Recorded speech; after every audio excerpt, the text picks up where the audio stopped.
Anunciamos o espetáculo da chuva em 5 segundos. Pedimos a atenção de todos para a mensagem da Expoflora.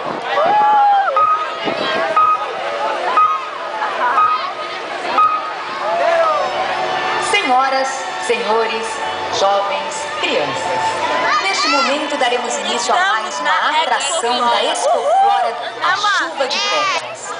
Esperamos proporcionar a todos uma chuva de alegria, um momento de grande emoção. Diz a tradição que quem consegue pegar uma pétala no ar antes que ela toque o chão, tem seus desejos realizados. Esperamos que hoje todos os sonhos comecem a ser alcançados. Vamos concentrar nosso pensamento em alguém que amamos muito. Pode ser a pessoa ao lado, alguém distante ou até quem não esteja mais conosco. Que neste momento, a energia que vem de dentro de cada um de vocês nos leve à realização dos desejos contidos em cada pétala colhida no ar. Levantem as mãos, sintam a música, deixem-se levar pela emoção.